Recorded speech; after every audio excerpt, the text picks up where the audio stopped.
Ngaphambi kokuba siqale, uma uthanda umlando, imali yakudala nezimfihlo ezifihlwe ezandleni zethu, chofoza usubscribe manje.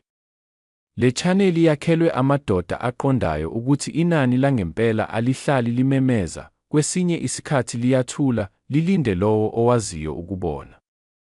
Namuhla ngifuna sikhulume ngento abaningi abayibambe, abayisebenzise, noma abayigcine ngaphandle kokuyibheka kahle, imali engathi ayisho lutho kodwa empeleni iyindaba yaseNingizimu Afrika uqobo.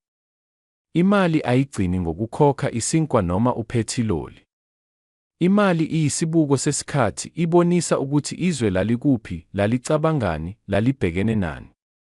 I-Viverantkine yaseNingizimu Afrika ka-2010 yakhishwa ngesikhathi izwe lisesigabeni esibalulekile. Lelo kwakuyisikhathi sokuzethemba, sokukhombisa umhlaba ukuthi iNingizimu Afrika iyakwazi ukuma iqine.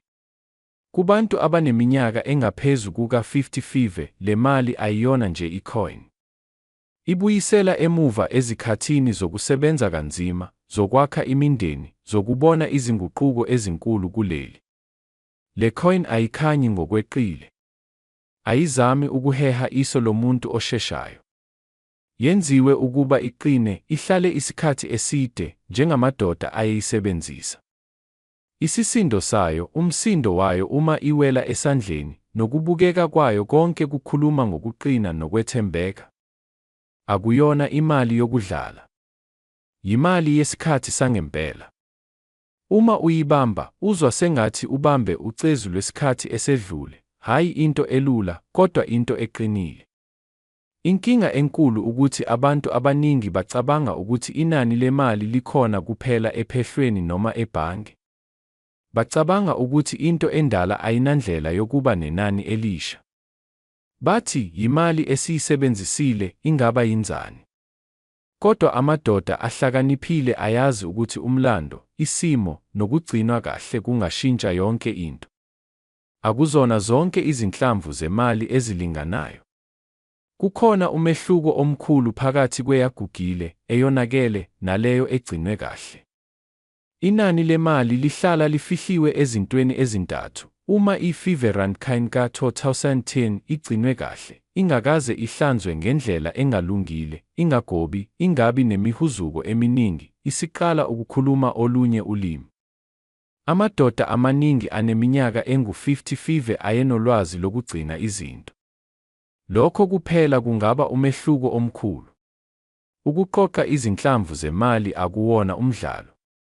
Kugcina umlando uphila, kuyindlela yokudlulisa ulwazi ezinganeni nasezizukulwaneni ezizayo. Aqoqayo awasheshi, ayabuka, alinganise, acabange.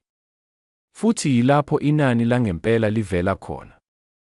Le coin ka-2010 isivele isiqalile ukuheha ukunakwa kwabantu abanokuqonda, hayi umsindo, kodwa ukuthula kwayo. Ungayilahli ngaphambi kokuyiqonda. Uma une-Viverantkine ka-2010, ungayigobi, ungayihlanzi ngamakhambi anolaka, ungayiphathi njengemali engenandaba, yibheke, yiqonde, yazise ukuthi iyingxenye yomlando wakho nawezwe lakho. Izinto eziningi ezibukeka zincane namuhla ziyamangaza kusasa.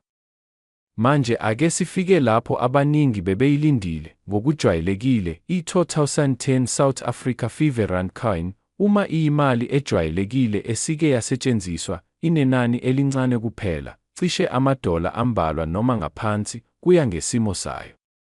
Kodwa uma isesimweni esihle kakhulu, ingakaze isetshenziswe kakhulu, noma ingenye yezinhlobo ezikhethekile noma ezigcinwe kahle, inani layo lingakhuphuka kubaqoqi abaqondayo. Isifundo lapha asigcini ngenani lemali.